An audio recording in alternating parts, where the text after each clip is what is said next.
मी जरी बाहेर शूट करत असलो तर मी सहसा माझा वर्कआउट मिस करत नाही आणि फॉर्च्युनेटली हिल्टन लंडन मेट्रोपोलमध्ये एक खूप मोठं जिम आहे. वेट ट्रेनिंग, सर्किट ट्रेनिंग, कार्डिओसाठी सगळे इक्विपमेंट्स आहेत आणि खूप प्रशस्त जिम आहे. आय एम हॅपी मी माझा वर्कआउट मिस नाही केला. Keep fit.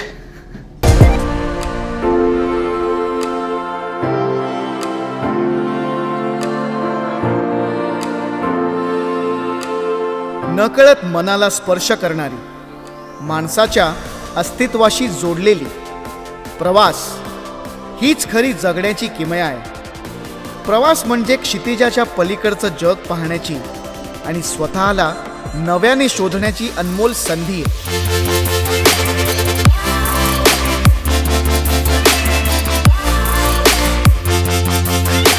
अनोळखी ठिकाणीच आपण स्वतःला नव्याने शोधतो.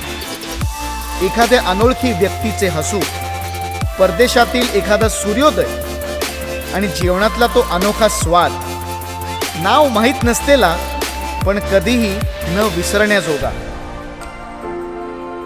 प्रत्येक प्रवासामागे एक कथा असते, प्रत्येक रस्त्याला एक आत्मा असतो आणि प्रत्येक संस्कृतीमध्ये शिकण्यासारखं काहीतरी दडलेलं असतं. म्हणून हलकं पॅक करा आणि मोठं स्वप्न पहा.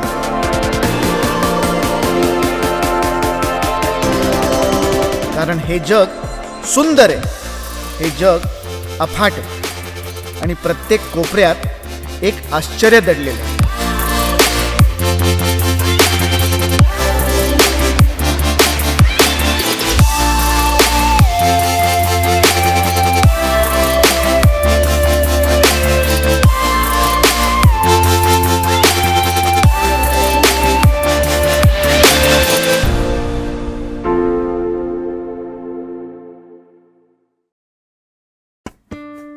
हाय, नमस्कार. मी पुष्कर जोग तुम्हा सर्व रसिक प्रेक्षकांचं पुन्हा एकदा स्वागत करतो तुमच्या आवडत्या ट्रॅव्हल शो मध्ये, केसरी प्रस्तुत माझा अराउंड द वर्ल्ड. तुम्हाला तर माहितीच आहे, आपल्या या शो मध्ये जग फिरायला तुम्हाला लागत नाही पासपोर्ट, लागत नाही विजा. सिट बॅक, रिलॅक्स आणि केसरी सोबत ट्रॅव्हल अराउंड द वर्ल्ड. भटकंती म्हटलं की काही लोकांना निसर्ग आवडतो, काही लोकांना ॲडव्हेंचर स्पोर्ट्स आवडतात, काही लोकांना वेगवेगळ्या देशांमधले खाद्यपदार्थ आवडतात, तर काही लोकांना भव्य कलात्मक संग्रहालय आवडतात, म्हणजेच म्युझियम्स आवडतात.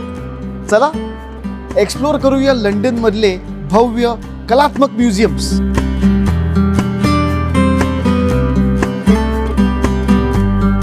नॅचरल हिस्ट्री म्युझियम, ह्यामध्ये 80 मिलियनपेक्षा जास्त स्पेसिमेन्स साठवलेले आहेत. फॉसिल्स पासून डायनोसॉरचं स्केलेटन पर्यंत आणि रेअर जेम्स सुद्धा.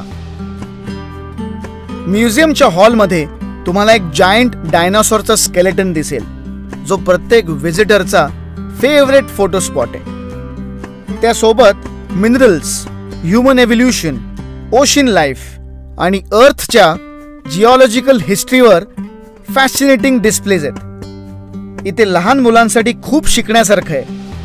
बऱ्याच गोष्टी एज्युकेटिव्ह आणि इंटरॅक्टिव्ह आहेत.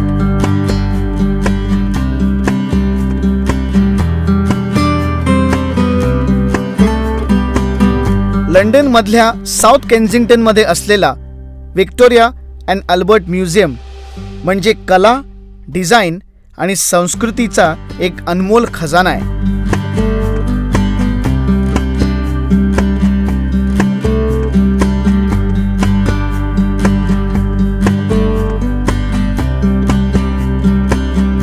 इथे 5000 वर्षांचा जगभरातला इतिहास एकत्र साठवलेला आहे. या म्युझियममध्ये तुम्हाला jewellery, sculpture, paintings, photography, furniture आणि स्टेज कॉस्ट्युम्स पर्यंत सगळं बघायला मिळतं.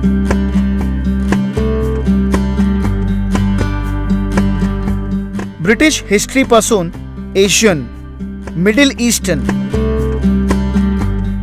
युरोपियन कल्चर्स पर्यंत प्रत्येक सेक्शन एक वेगळीच दुनिया आहे.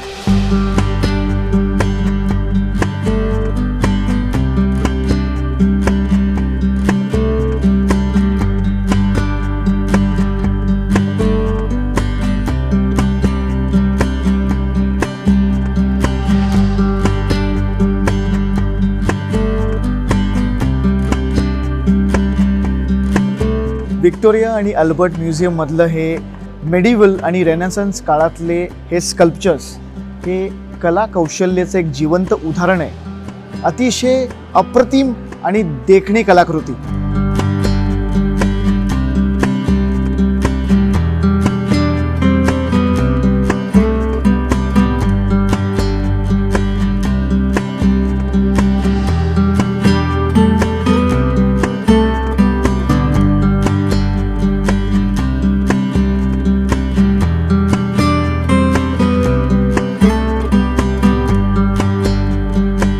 या म्युझियमचं आर्किटेक्चर इतकं भव्य आहे, विक्टोरियन आणि गॉथिक स्टाईल, मोठमोठे हॉल्स, सुंदर ग्लास सीलिंग्स, साजेसं लाइटिंग आणि सर्वात बेस्ट गोष्ट काय माहितीये, एंट्री फ्री आहे। नाही, मी पुण्याचा असल्यामुळे सगळं बघायला लागतं ना।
माझ्या मागे जी तुम्ही इमारत बघताय ना, ते एक ट्रेन स्टेशन आहे आणि हे ट्रेन स्टेशन तुम्ही हॅरी पॉटर या चित्रपटात नक्की पाहिलं असेल। ओळखलत? Exactly, King's Cross St Pancras international.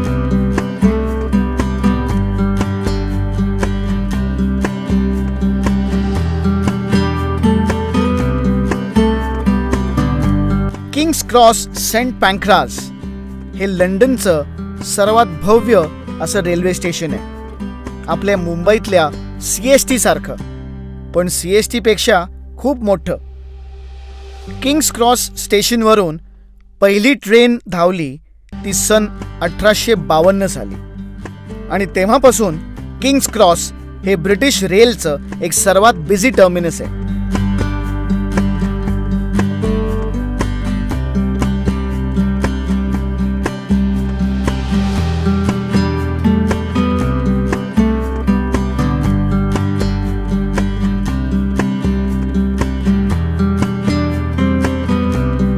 Harry Potter या फिल्मचं शूटिंग किंग्स क्रॉस स्टेशनमध्ये झालेलं आहे। एवढंच काय, हॅरी पॉटर सिनेमाप्रमाणेच तुम्हाला हॉगवर्ट्सच्या जादुई ट्रेनकडे नेणारा प्लॅटफॉर्म 9-3/4 हा सुद्धा बघायला मिळतो।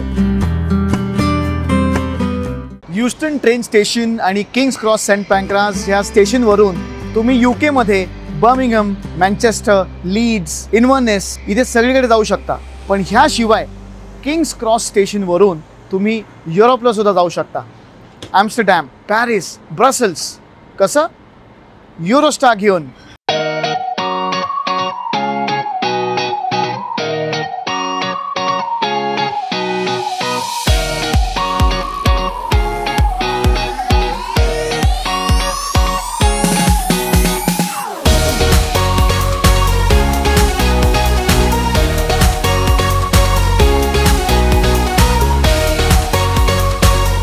किंग्स क्रॉस स्टेशन हे ब्रिटिश वास्तुकलेचा एक उत्तम नमुना आहे। खरंच हे ट्रेन स्टेशन एखाद्या परिकथेतलंच वाटतं। It is simply mesmerising.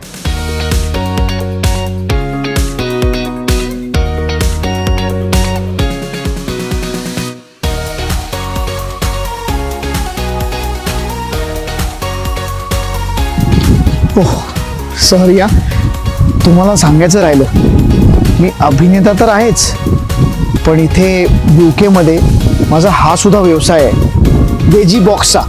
Hello, veggie box हा माझा व्यवसाय आहे।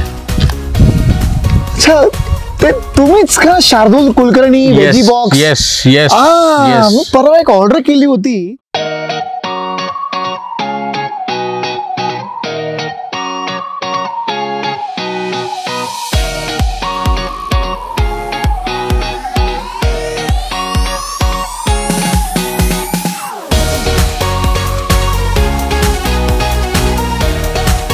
जगभरात मराठी माणसांनी खूप प्रगती केली आहे. इथे परदेशात येऊन आपला एक अनोखा व्यवसाय करण्याचं धाडस शार्दूल कुलकर्णी यांनी केलं आणि ते सक्सेसफुली करून दाखवलं.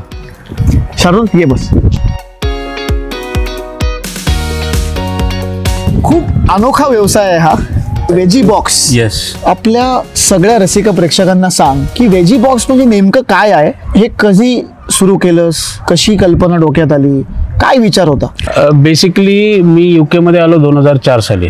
त्याच्यानंतर पोस्ट ग्रॅज्युएशन केलं, NHS मध्ये जॉब केला, फार्मसी बॅकग्राऊंड मध्ये, क्लिनिकल ट्रायल्स मध्ये operations manager, project manager, supply chain manager असं जवळपास एक 16-17 वर्ष जॉब केला. त्याच्यानंतर काहीतरी करायचं होतं, तर कोविडच्या जस्ट आधी थोडीशी कल्पना सुचली आणि हेल्थ बॅकग्राऊंड असल्यामुळे भाज्यांचं हेल्दी ऑप्शन्स अवेलेबल करून द्यायची कन्सेप्ट डोक्यात आली. पण त्याच्यावर जवळपास एक वर्षभर काम केलं, सुरू झाली तिथं त्यात व्यवस्थित. आणि त्याच्यात काय झालं की व्हेजी बॉक्स ह्याची कन्सेप्ट तयार झाली, ज्याच्यात आपण वेगवेगळे 2-3 व्हेजी बॉक्स 3, 5, 7 असे व्हेजी बॉक्स तयार केले आणि कस्टम व्हेजी बॉक्स. मेन बाकीच्या ज्या भाज्यांच्या वेबसाईट्स आहेत त्याच्यापेक्षा व्हेजी बॉक्स कसं निराळ आहे, तर आपण कुठल्याही प्रकारचा स्टॉक ठेवत नाही. बरं. बेसिकली आठवड्यातनं एकदाच भाज्या आपण प्रोसेस करतो, सगळ्या ऑर्डर्स वेबसाईट थ्रू येतात. Okay okay. आणि डायरेक्ट नेक्स्ट डे डिलिव्हरीने घरपोच ऑल ओव्हर UK पाठवतो. वा वा. तर त्याच्यात तुम्हाला 3 भाज्या आणि बेसिक लाडर, जे इंग्लिश कन्सेप्ट आहे म्हणजे आपले मसाल्याच्या गोष्टी, ते बेसिक लाडर खाली येतात. तर असं कॉम्बिनेशन तुम्हाला मसाले ज्ञानेशकडूनच येतात. मसाले ज्ञानेशकडनं येतात भाजी करायसाठी. नक्कीच. आपल्या ट्रेडिशनल मराठी भाज्या करण्यासाठी काळा गवडा मसाला, काळा मसाला MS बारा फूड्स कडनं. पण आपण भाज्या किंवा फळं आणि सॅलड आयटम्स देतो. असे थोडक्यात एक थोड्याशा भाज्या आणून जवळच्या 5 मित्र फॅमिलीजना सप्लाय करून व्हेजी बॉक्सची सुरुवात झाली. सो व्यवसाय सुरू करताना असं म्हणत नाही आलं का की हे थोडंसं अवघड आहे, की या भाज्या फ्रेश ठेवायच्या, स्टॉक न ठेवता, आणि ते अख्ख्या UK मध्ये सप्लाय किंवा डिलिव्हर करायच्या, अडचणी आल्या असतील काही? बेसिकली आपण परदेशात आहोत आणि इथं कुठलाही व्यवसाय सुरू करायचा झाला तर अडथळे आणि अडचणी तर येतातच, पण त्याच्यात व्यवस्थित रिसर्च स्ट्रॉंग असला पाहिजे. तो आम्ही खूप केला, जवळपास वर्षभर अभ्यास केला सगळ्या गोष्टींचा. भाज्या कुठून येतात, कुठल्या देशातनं येतात, भारतातनं कुठल्या येतात, त्याच्यावर काम करून मॉडेल्स बनवले व्हेजी बॉक्स 3, 5, 7 चे, कस्टम व्हेजी बॉक्स. आणि हळूहळू जसं म्हटलं मी तसं सुरुवात केली. मग तो बिझनेस वाढायला लागला. विकेंडला मग अशी एक वेळ आली की मी विकेंडला जवळपास 400 मैल ड्रायव्हिंगच करत होतो डिलिव्हरी करत. बापरे. तर त्याच्यामुळे डिलिव्हरी स्वतः करतोस? मी स्वतः करायचो. ओके. सुरुवातीला पहिले एक 8 महिने माझ्या कारमधनं ऑल इन अँड अराउंड लंडनच करायचो. Okay okay. त्याच्यानंतर मग इतकं ड्रायव्हिंग व्हायला लागल्यावर त्रास व्हायला लागला. पण मग आपल्याला हा बिझनेस सुरू केलेला पुढे न्यायचा आहे, याच्यासाठी मग आपण वेबसाईट उघडली vegibox.co.uk. आणि त्याच्यातनं मग मी कुरिअर्स बरोबर टायअप केले, next day delivery, guaranteed next day delivery. आणि त्यांनी त्याच्या थ्रू मी ऑल ओव्हर UK आता व्हेजी बॉक्स सप्लाय करतो. घरोघरी आपल्या फ्रेश भाज्या जातात. तर ही कन्सेप्ट तिथून सुरुवात झाली आणि आता it has picked up over last 6 years. आणि लोकांचे म्हणजे इतके चांगले रिव्ह्यूज येतात आणि लोकांना म्हणजे बेसिकली सेट ऑफ भाज्या, म्हणजे मेन भाज्या तर आहेच आहेत भारतात नाही येणार आहे, आपले जसे लालमाट आहे किंवा आंबाडी आहे किंवा आपले गवार आहे, फ्रेश आम्ही स्टॉक ठेवत नसल्यामुळे फ्रेश मिळतात. आणि त्याच्यामुळे आणि त्याच्याबरोबर जे आपण मसाला बनवायचे आयटम, कांदा, लसूण, मिरच्या, कोथिंबीर, हे as a complimentary additional items म्हणून त्याच्याबरोबर येतात. त्यामुळे तो सेट ॲज सच लोकांना खूप आवडला. आणि मला तुम्हाला सगळ्यांना सांगायला आवडेल, शार्दूल मार्च, एप्रिल, मे मध्ये खूप बिझी असतो. म्हणजे अर्थात व्हेजी बॉक्स भाज्या तर पोचवतेच, पण मार्च एप्रिल मे मध्ये शार्दूल किंवा वेजी बॉक्स UK मध्ये आंबे पोहोचवतात. आय थिंक मी जेव्हा ते शूटिंगला आलो होतो अगदी तेव्हा मी खूप आंबे खाल्ले होते. तू फिल्म प्रोडक्शन्स बरोबर सुद्धा पार्टनर करायला लागलास. अगदी बरोबर. दॅट म्हणजे for that stream of my business all credit goes to you Pushkar. कारण आपण over the period of time जे मित्र झालो त्याच्यातनं तूच म्हणालास की तुला एवढं सगळं माहिती आहे तर वाय नॉट जॉईन अस. मी महाराष्ट्रीयन असल्याचा खूप अभिमान आणि असलाच पाहिजे. आणि UK मध्ये येऊन ना जेव्हा एक मराठी माणूस स्वतःचा व्यवसाय सुरू करतो किंवा स्वतःहून काहीतरी करण्याचं त्याच्यात एक उमेद असते ना, मला त्या माणसाला सपोर्ट करायला खूप आवडतं. याचबरोबर आता आपण वर्षभर जसं मगाशी तू म्हणालास की एप्रिल मे जून मध्ये आपण आंबे तर करतोच, देवगडवरून आंबे येतात. त्याच्याबरोबर आपलं खूप मोठं नेटवर्क आहे आंब्याचं, ऑल ओव्हर UK जातं. त्याच्याच बरोबर आम्ही 3 वर्षांपूर्वी मी म्हणजे वेजी बॉक्स आणि एमएच बारा फूड्स मिळून उकडीचे मोदक आम्ही इथं फ्रेश तयार करतो आणि फ्रीज करतो. आणि फ्रोझन उकडीचे मोदक गणाधीश नावाखाली हिट अँड इट उकडीचे मोदक याच्याखाली आम्ही ऑल ओव्हर UK दुकानांमध्ये जातात आणि घरोघरी वेबसाईट थ्रू जातात. त्याच्याच बरोबर गणाधीश या नावाखाली आपलं फराळ पण प्रचंड जातो आणि सगळ्यात पॉप्युलर जे आहेत आपले फराळाचे आयटम ते म्हणजे गिफ्ट हॅम्पर आहे. आणि जे कुणाचे घरी आपण दिवाळीचा फराळ अगदी म्हणजे कुणाच्या घरी जाताना कसं आहे की आपण एक 5-10 पाऊंडाची मिठाई घेऊन जातो.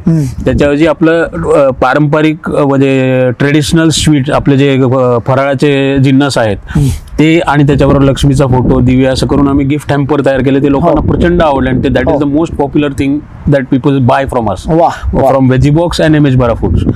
आणि ऍट द सेम टाइम मग सेलिब्रेशन हॅम्पर आहे, फॅमिली हॅम्पर आहे, संक्रांतीच्या गोष्टी करतो, होळीला आम्ही थंडाईचं प्रीमिक्स तयार करून ऑल ओव्हर UK आपण देतो आता. सो असे बरेच इनिशिएटिव्ह आपण घेतलेले आहेत. त्याच्याबरोबर जसं म्हटलं तसं फिल्म प्रोडक्शन तर आहेच आहे आणि veggie box, but veggie box is our heart and soul of all the business that we. आणि तुझं खूप कौतुक आहे मला शार्दूल. मी मागच्या एपिसोड मध्ये ज्ञानेश आणि निमिषाला भेटलो. ओके. ते सुद्धा कोंबडी वड्यांबद्दल बोलत होते. तू सुद्धा आंबे, मोदक, दिवाळी फराळ, म्हणजे तुम्ही ठरवलंच आहे की मला इथे टेम्प्ट करायचं. अगदी अगदी. आणि हे खाद्यपदार्थ मी इथे येऊन मिस करतोय. अरे नाही त्याच्यासाठीच मुख्य म्हणजे कसं आहे आता इथं 20 वर्षापेक्षा जास्ती राहिल्यानंतर ही जी अनुभूती होती की आपण आपल्या जमिनीशी लिंक्ड असावं आणि आपल्या गोष्टी इथं मिळाव्यात, त्या दृष्टीने आम्ही हे सगळे उपक्रम चालू करून त्यातनं प्रोडक्ट्स मार्केटमध्ये लॉन्च केलेत, ज्याचा भरपूर मराठी लोक तर आस्वाद घेतात. पण आता आपण एशियन आणि इंडियन क्राऊडकडे पण चाललो आहोत हे प्रोडक्ट घेऊन. सो महाराष्ट्राचे जे आपले ट्रेडिशनल पदार्थ आहेत, जिन्नस आहेत खाण्याचे स्पेशल सणासुदीचे ते आपण पूर्ण म्हणजे एशियन आणि इंडियन लोकांपर्यंत पोहोचवतो आहोत या इनिशिएटिव्ह खाली. नाही, हार्दिक अभिनंदन तुझं शार्दूल. थँक्यू. आणि खूप कौतुक यार, म्हणजे मला अभिमान वाटतो की आपण मित्र आहोत. मला सुद्धा अभिमान आहे. केसरी आणि ABP माझा या शो मध्ये आपण ट्रॅव्हल तर दाखवतोच, विविध देशांमधलं कल्चर, तिकडचे साईट सीइंग हे अनुभवतो. पण कौतुकाची बाब ही आहे की ह्या शोमध्ये आपण परदेशात येऊन आपल्या इथल्या माणसांशी, इथल्या मराठी माणसांशी, आपल्या मातीशी लिंक करतो. मला मराठी असल्याचा आणि महाराष्ट्रीयन असल्याचा खूप अभिमान आहे. Shardul, thank you so much. All the best.